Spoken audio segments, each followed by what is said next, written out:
So how did you deal with your grief? So I didn't. And that's why I ended up writing that book. I really didn't. A lot of times people don't understand. They're like, just shove it under the rug and just keep going, Well, that's what I did. I found myself just laying in bed watching movies. Uh-oh, that makes that you're not busy. That gives you time to think. Yeah, I couldn't get out of bed, right? I couldn't, my normal driven, motivated, checklist self was in bed watching movies.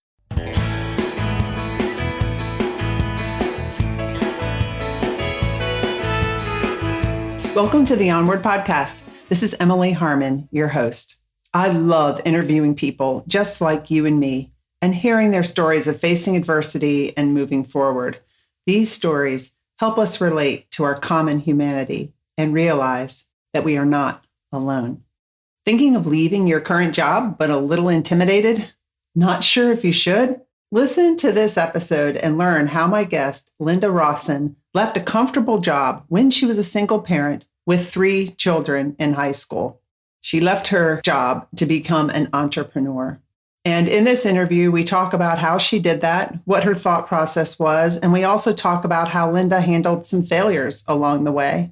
In addition, we talk about grief as she was building her company. And at one point, as her company was bringing in the most revenue it ever had, she dealt with 3 deaths along the way of people that were very close to her. And so we talk about how she handled that.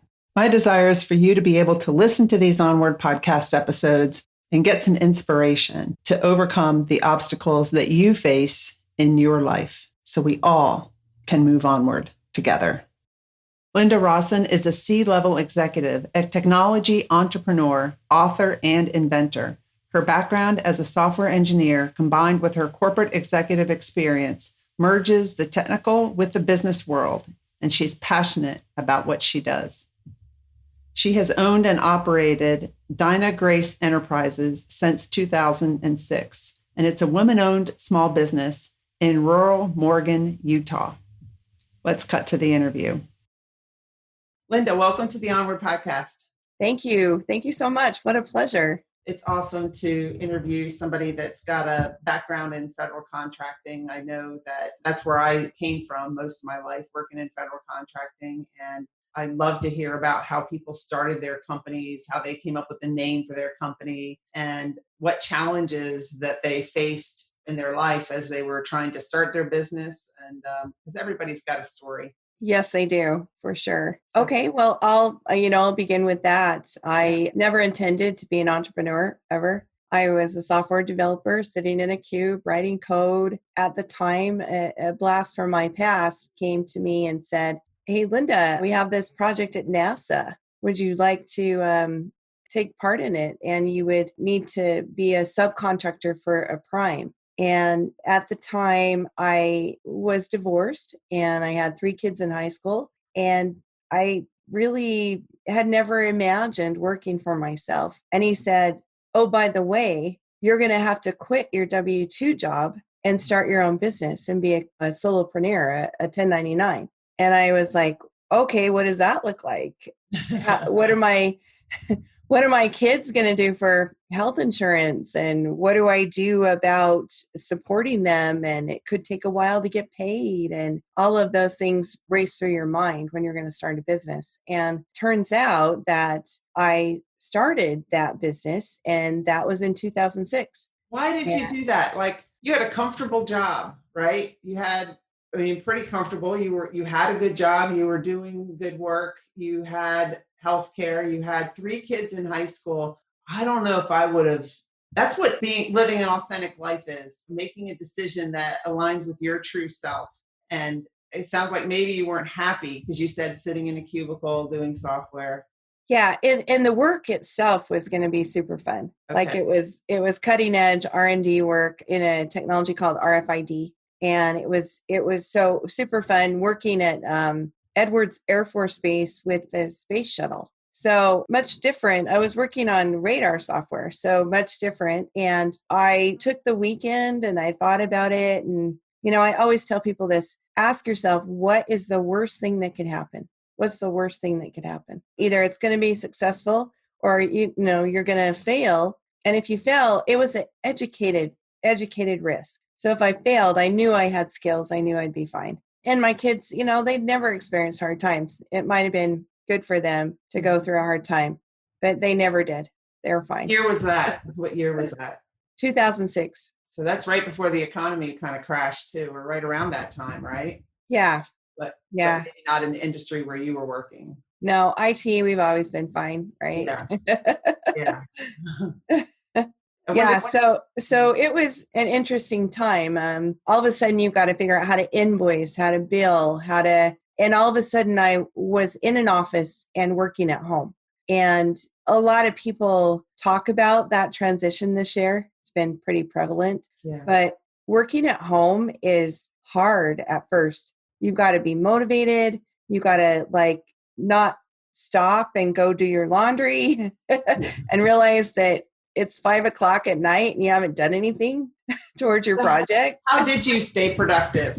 I guess part of it is just that you really liked what you were doing. Yeah, but I'm also a very social person. So definitely I understand these people that are having a hard time. It's very hard at first. To be motivated, I find it's just goals and checklists. You just got to make sure that every day, this is what you said you were going to accomplish. You've got to do it. Because the longer you wait, the more you procrastinate, the longer the list gets done and the higher the stress gets. Yeah, that's holding yourself to a high standard of integrity. You tell yourself you're going to do something and you do it. But for some people, that's easier than for others. I don't know. Some people just have a really hard time with that. But it comes okay to you? It comes naturally, or do you have to work at it? I have to work at it. I have to continue to work at it. I hold myself every week. I judge myself and put metrics on myself to make sure that I have done everything to stay on track.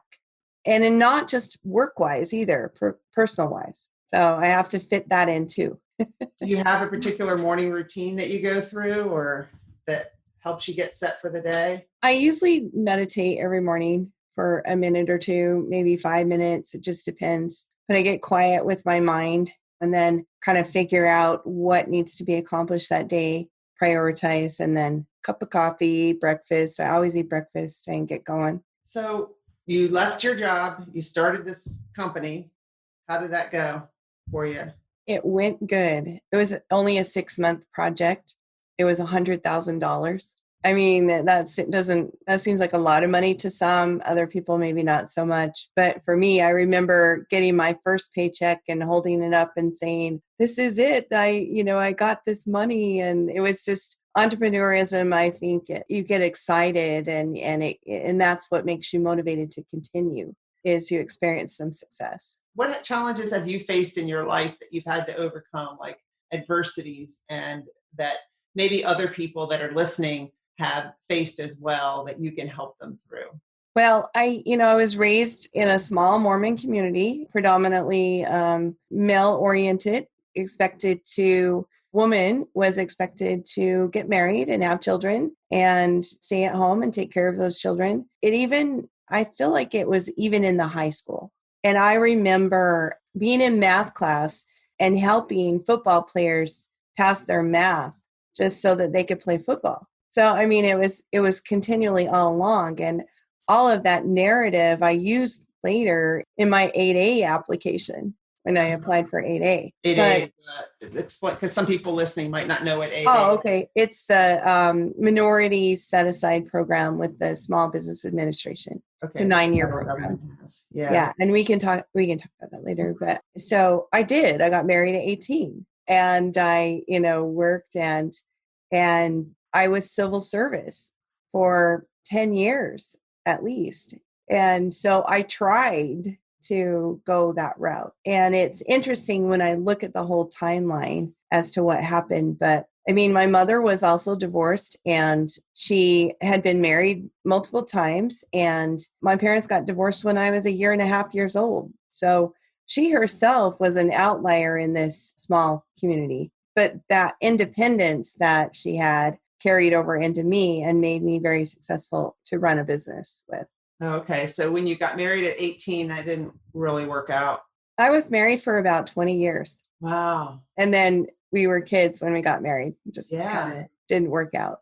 But That's really hard because you grow that up. happened about the time 2 years after that, I started my own business. So 2 years after you got the divorce. Yeah, I don't think I would have started my own business if I had stayed married. Why? Because it just wasn't, marriage was kind of stifling. So I think I would have continued to try to live the expected life, right? Except for I was working. That's the difference. I did have a career, but I think I would have tried to just be in that career till I retired. Yeah. So did you feel at the time that you were working in a job and living a life that was quote unquote expected, did you feel like maybe you weren't living your true authentic life? I was not living my true authentic life, and I live my life now. I think if you don't and you stifle it, it feels repressive, right? Yeah. What did it take you to leave that? It took that person saying, well, before that, I mean, it took him finding another person. Okay. So I think I would have continued. So, and they're very happy, and I'm very happy for them. Right. So we were not meant to stay together. Mm-hmm. Yeah. I mean, when I look back at my life, I started working for the Navy when I was 18, right after college. And then I didn't stop until I retired last May. And I do feel like, I mean, I liked my jobs and everything, but I never really took time, or I don't know if I said I didn't really have time because I was a single parent too and stuff. I never really took time to look up and think, what about me? What is this the life I want to lead? But I feel like too that at the time when I started to think that, I had gone so far into my job that it made sense to just keep working to finish it off to get my retirement. You know, it wasn't like I had 10 years or, I had like 30 something years by the time I started thinking, this isn't what I really 100% want to do. Yeah, I think it takes I would have been the same way. Okay. Right. So I was civilian and I got a RIF notice and decided to take that. Right. And that's when I started to work for contractors. And then from there, I met the person that ultimately said to me, you need to leave this W-2 job and go 1099. So it's weird how your life works out. And I feel like no matter what path you took, it would have came to where you were at right now. Yeah, I think you're right. I mean, you can't really connect the dots of your life looking forward. You can only kind of look back and connect everything that happened.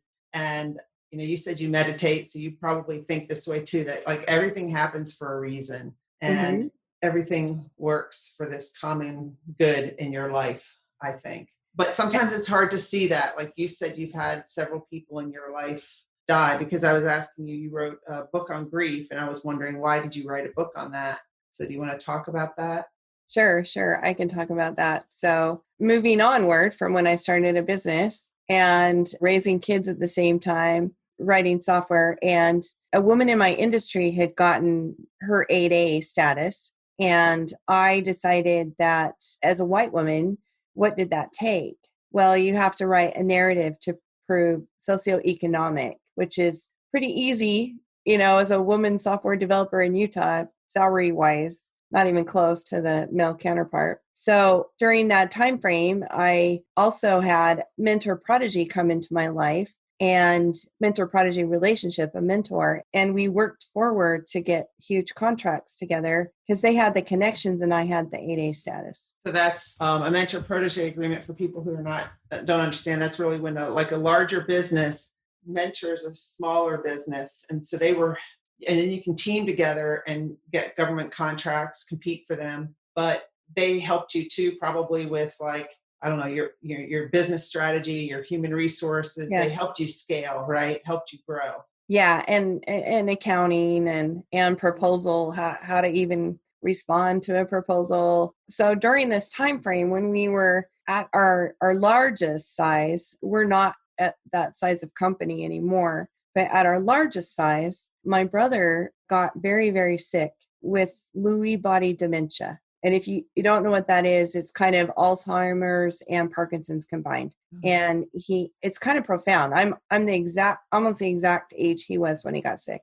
And so he got this very, very bad illness. So no one else in my family, he was alone and no one else in my family could step up. So I stepped up and helped take care of him. He did have a son that lived with him for a while, and then his son got burned out, and I ended up living with him and taking care of him to the end. While you were running your company? While I was running my company. Oh. Yeah. So, so you've got this very, very ill person. We would have help during the day, but not at nights and weekends. So at the time, he was a veteran, and at the time, the VA nursing home, it was taking 10, 12 months to get them into the VA nursing home. And so there was no choice. You just did it. I remember the end of life kit being shipped to the house and showing up the door, opening it and reading end of life kit and not knowing what to do, knowing that this person you're taking care of is going to die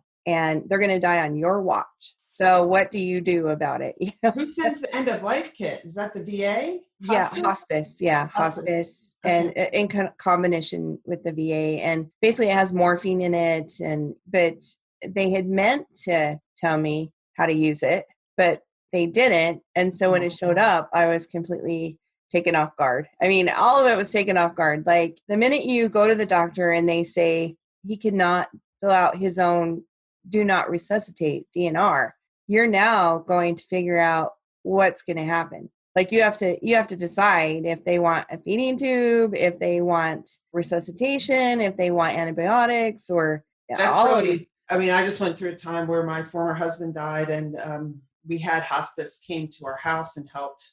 But it's so important for people to, you think it'll never happen to you or whatever. We're all going to die. It's so important to have a will, a power of attorney, a medical, I don't know what they call it, power of attorney, all of that stuff, and have laid out what your wishes are so that someone who's already grieving doesn't have to try to figure out what they would be.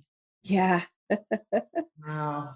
Yeah, for sure. I mean, like his daughter was kind of out of the picture. She's very immature and she would come in and out of the picture, but really it's his son, like I mentioned, he was still trying to work. And so as a family, we got thrown into this situation. So that was my very first experience with grief. Now, imagine my company at its largest revenue, and we are cruising. We are going after this proposal and that proposal, and at the same time having this draw on you emotionally. Yeah, I would say that was a very overcoming adversity moment. How did you deal with it? I mean, you might say, well, you just have to work through it. You just have to do it. You have no other choice, but you got to have some tips. So I've always been a compartmentalize, being able to put things into boxes. So this is happening. Oh, okay, good. He's taken care of during the day. Okay, so that's when the majority of work's going to happen. Now, he wasn't, I say we had nights and weekends, but really it's just when they can't really move or speak. It's really just making sure they eat and making sure they're comfortable, and spending some time, but it's not a large draw like a newborn baby. It is, but it's not the same. But it's just like physically and mentally draining. You must have been, because when you're mentally drained, that takes on in your physical being too. Because I just know how hard it was taking care of my former husband. So I can't imagine doing that and also running a business and just looking at them feeling so sick, being so sick. It's heartbreaking. It is heartbreaking. So heartbreaking. How long did that go on where you were? It was sick for about 1.5 years. Thank goodness that was it, and then he passed. He was sick before that, but really sick about the last 1.5 years. So yeah, you're always wondering if the medications are right. Are they eating? Why aren't they eating? Well, yeah. And he's frozen. Like, it's hard to describe. Like after he passed, we were able to, see him one last time. He was cremated and his whole body was so relaxed. And you could still see his muscle tone. He was such a hiker, and so before he got sick. So it was a blessing that he was finally able to go. So how did you deal with your grief? So I didn't. And that's why I ended up writing that book. I really didn't. A lot of times people don't understand. They're like, just shove it under the rug and just keep going, Well, that's what I did. And I was very busy, and it's easy to forget it's there because you're like, oh, if you think about it, you'll just continue on, just continue working. Right. So you think about it. Yeah, that was sad. And you just keep going. You think, well, I'm dealing with this. Great. I'm fine. I'm better than most people because, I'm still running my company. I'm fine. I mean, I know my brother's gone. I'm sad, but I'm able to deal with it, and I'm fine. But you weren't fine. I would say it was going to keep building. So in hindsight, what would you have done differently? I think I should have talked to somebody, maybe got some counseling. Even when you don't think you need it, because I think you need it, but you just don't, you think you're holding together. But yeah, once you start counseling, you realize, yeah, I really need that. And I think it helps if you do everything you can do for that person. There's no guilt, but there's still guilt. I mean, how can you not? But you did the best you could. But all those things, I think, can get reiterated with a counselor instead of yourself talking yourself into that. Yeah. So when did you figure out that you really needed to deal with your grief? So I had another death beyond that. I had been in a very toxic relationship with a man for a couple of years, and he left to go to California and go to rehab because our whole problem was his alcoholism. Mm-hmm. And when we were good, we were really good. But when it was toxic, it was really awful. So he went to California, and I stayed here, obviously had a business to run. And we kind of tried like a long distance, and he was in rehab. You really shouldn't be in a relationship at all. Yeah. And he stayed in a rehab, not an outpatient one, but in. So I consequently started to date again, and we would talk on the phone every once in a while. And I mean, we always had this thing, right? But just for whatever reason, we couldn't work it out. And then about 5 years after he left, and this was about 3 years after my brother, I got a call that he had died of a heart attack.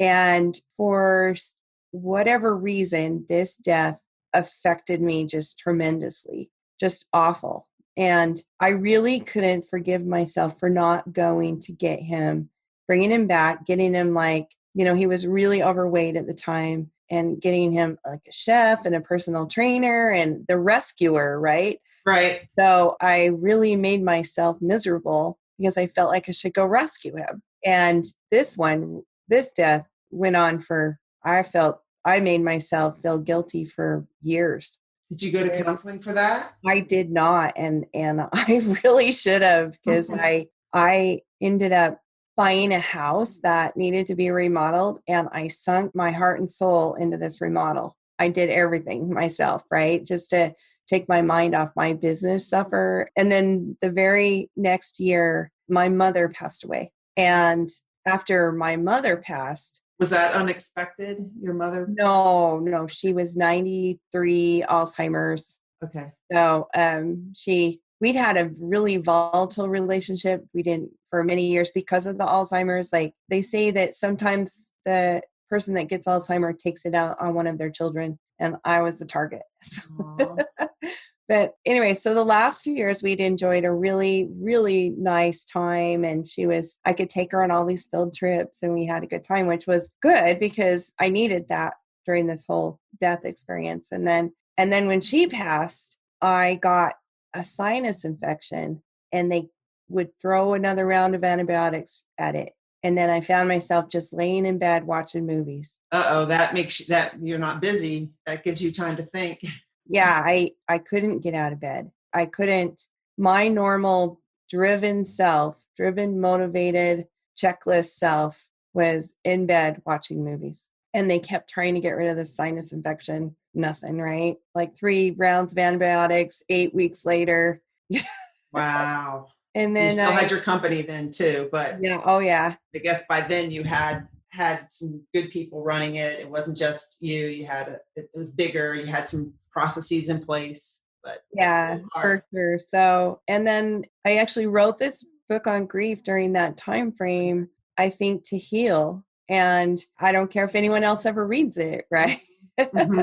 It was just for me to be able to describe my experiences and maybe help another person. So you gave me the link for that. I can put it on in the show notes and people can read it if they'd like. I've interviewed a couple of different people on grief on my podcast, learned a lot about it. And I think I sought those folks out when I was going through it with my former husband, my kid's dad. And the grief is kind of, because he was an alcoholic and he wasn't that nice to me. It was verbally abusive relationship, but then you still care for him. He's the father of your kids. So grief is just all confusing. It is. It still leaves a void. Yeah, it does, no matter what. So, I'm sure if he hadn't been an alcoholic, that you would have been these little lovebirds that lasted forever, right? I hope so. Yeah, he had really bad anxiety that might have gone with it, and then that made him verbally abusive. But the whole 6 months that he was sick, he was the nicest person. The whole 6 months after he got diagnosed, and it was just really, really hard. So you never went to counseling, but you wrote that book, and that helped you. Yes, for sure. Journaling and writing things down is always therapeutic. So what are the main takeaways in your book? Like, what advice would you give to people that are grieving? I just don't think shove it under the rug. It's going to show up again somewhere. So I think you probably, you didn't consciously shove it under the rug. Sometimes people don't realize that they are shoving it under the rug. So what do you mean by that? Even though you don't think you're grieving, you are. And you need to deal with that or you'll deal with it later. And how would you deal with it? To talk about it and maybe get that counseling we were talking about and really, really understand that you are grieving, even if you don't think you are. Wow, Emily, this is emotional. Yeah. Would you recommend someone take time off of Normally work? we talk about boring GovCon, right? Yeah. Not go right back to work, or how do you not shove it under the rug? Besides talking to people? I just think that I think after every single one of those deaths, I felt some sort of guilt. And I think it was letting that guilt go and forgiving myself and being able to move forward. And you're going to experience some guilt when someone dies. And if they're really close to you and you were taking care of them at all. So you're going or maybe even if they were like a relative and you didn't have anything to do with them for a while, you're going to feel guilty that you didn't mend that relationship or something. Right. Oh my gosh, I meant to call them last week and they died. Or I should have spent longer at the grocery store when I saw, my little neighbor and she died, or I need to be like them. I need to go visit people more and come back to people. And so, I mean, you can make yourself guilt ridden till you're sick to your stomach. And I think it's accepting that you're human and that you did the best you could do. And most people wouldn't even do what you did. Yeah, right? That's true. So you've written a book on science for kids and blockchain for kids. How did you get into that? Yeah. Well, I really like weather and I wanted to take an idea for a ride, and it's a small portable weather station in the shape of an egg, and it's Bluetooth and you can take it hiking and it, has a 6-hour forecast and it was a really good introduction to product development, put it that way. So your company made that? So yeah, well, we made a prototype and I made the biggest product development mistake ever. So it continues. The idea continues. I have people ask me all the time where it's at. Well, it's in a box. It's in the closet. Well, what was your product development mistake? Not figuring out the target market. And then people do that all the time. Yeah. Yeah, for sure. You develop something, you think, people are going to love this, but then you haven't really talked to who's going to use it. And they may have some things that they don't like about it. Yeah. And marching forward, spending money on a prototype without doing that step, very critical. Even now, I'm getting ready to write another book on GovCon, and I'm not going to write it till I've interviewed 29 people. That's my goal. Because the book is like a prototype too, I guess what you're saying. You want to get feedback. You want to get input. Yeah. Because, a book could also produce some products. So if I could figure out people's pain points and what they're not, what they need help with, then so I'm just experimenting with a new book and a new idea and, trying to march down that course. So, but anyway, along the way, I felt like one of the ways might be to, and STEM was a big thing, was to teach weather science to children. So I developed a coloring book, well, basically 4 animated characters that represented the 4 things of weather. There was Holly humidity, Polly pressure, Tommy temperature, and Wesley wind. And there was a coloring book and a board game. So cute little characters, they were developed in Blender. So that's how the weather science came about. And I took that game and tried a Kickstarter project and failed miserably. So, how did it feel when you failed? Not horrible. I mean, if I didn't have that much invested in it, it would have been cool. It was one of those things that it would have been cool to win, but it wasn't devastating or anything. And I actually wrote an article on LinkedIn about this failure. So I failed on Kickstarter. So what? Right? Yeah, cool. Yeah, right. I mean, some people they would just never try again, but you keep going. Yeah, for sure. So positive in the blockchain, I didn't really know anything about blockchain. And a friend of mine came to me and knew I had written this children's book or coloring book on weather and said, "Hey, Linda, will you help me with this project on blockchain?" And so there was 3 of us, and we got together in like coffee shops and wrote this book it's called Toshi to the Moon. And it's based loosely on Toshimura, who's the originator of blockchain. And it's him as a little boy in Japan acquiring blockchain blocks and to buy enough money to make his rocket to go to the moon. And there's all little Easter eggs in there. There's this bad guy who represents the banks. And that's so cool. So then I just have a question, like, how do you write a book on GovCon that hasn't been written before? Because there's a lot of books on government contracting. How do you come up with like a creative kind of approach to it, or something that would stand out from other books on government contracting? Well, I mean, I have one out there that's been out there for like 4 years and still continues to sell. So I believe there's some reasons that, say, someone gets certified or not certified, registered to do business with the federal government, certified as an 8A, and after a year or 2 has done absolutely nothing with it. Yeah. Right. So I believe in my hypothesis that that's my target market, is why haven't they at least got one contract? What are they struggling with? What is their pain points? And that's where I feel like the education gets better and better. Like, the SBA's come a long way, but something's still missing. So you feel like now you are living a life that's authentic to you, do you? Yes, I'm extremely happy in my life right now. Yeah. And what does that look like for you? I really like teaching and helping people. I come around to saying that's my life purpose, is to actually share my knowledge and make people better because of what I know. And I do a lot of that. I'm also able to work. I just decided that I'd rather work on like R&D. That's my thing. Innovative. Research and development.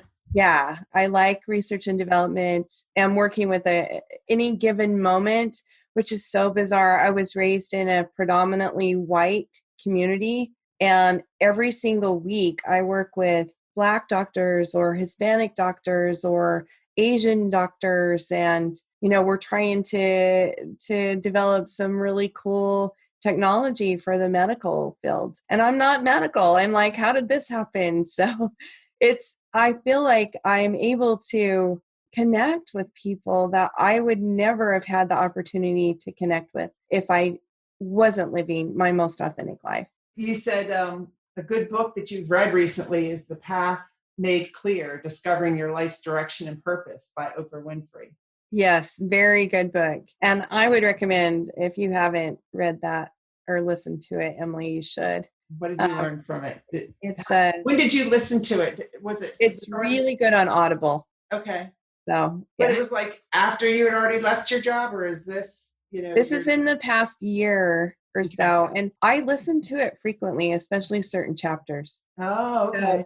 because there's like 10 or 15 people in each chapter, and they have a real quick quote or a real quick, and Oprah has a way to bring it around, but it's working on what we're talking about, your life purpose, and figuring that out. Because if you're not being your true authentic self, you're miserable. Yeah. You're always wanting more. Sometimes though, you have to I think it takes a while to figure out for some people maybe that you're not living your true authentic self, because if you're just busy all the time and don't slow down to really make that time to think about what you really want, then you could be living in an authentic life, but not realizing that. Yes. Yeah. Again, shoving it under the rug. You're the only one in your family that pursued a business, that pursued higher education. How did you, as we wrap this up, how did you decide to do that? Because that's also being authentic to yourself. Probably people in your family are like, well, you don't have to do that. You shouldn't do that. You're okay if you don't do that. What made you do something different? Well, I believe it's those people that jumped in my life and made me pivot, whether I wanted to or not. Uh-huh. I think when you're not living your true authentic self, it could be that people do show up that put you in a different direction. That's cool. That's awesome. Thanks so much for being on the Onward podcast. I appreciate it. I'll put a link to all your books in the show notes. Oh, okay. Sure. Yeah, it was super fun, Emily. You're great. I love that you're so personable, and you're not just being so business-like. You're actually getting into what people are made of. Yeah, that's, people would probably tell me, you should, after you retire, Emily, because of your last job, you should go be a consultant, or you should go work for a certain company, or you should do this or that. But that's not what I really want to do. I like having conversations like this. I like understanding what makes people tick. I like having the time to have these conversations. And I felt like I was so busy before, I never got a chance to really do that. And I've done it before where I've helped small businesses figure out how to do business with the government. And I can still do that, and I do, but I use the income that I make from that to help propel what I'm really passionate about forward, which is starting that Onward movement, doing this podcast, getting to the authentic and the real life things that make people tick, because everybody has challenges. Look, you're this successful businesswoman, right? If someone looking at you like, wow, look at Linda, she's got everything. But no, you had a lot of challenges that you had to overcome. So I think for people hearing what you've been through and what other people have been through, it makes them realize, well, I'm not alone. I could do it. Yeah. And that's the most important thing. They can do it. Thank you so much. All right. Thank you.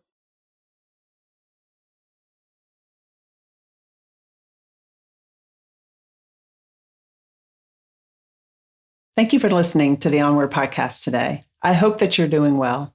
I'm recording this on the 3rd of November, Election Day, and this is going to publish on the 9th of November. We're all going through a pandemic, and it's just a tough time, and we're approaching winter, and that's going to be a tough time too, where I think we'll be a little bit more isolated due to the coronavirus and not being able to gather at restaurants outside, things like that. Come on over to the Onward Movement. It's a Facebook group. I've posted a link in the show notes, and you'll find a lot of positivity, a lot of encouragement, and a lot of support through these difficult times. And I ask for your prayers if you're listening to this episode on the 9th of November, because on the 9th of November at 3:00, my children's father and former husband will be buried at Arlington National Cemetery. So send me some positive vibes and prayers. I really appreciate it. I appreciate you. Thanks for listening.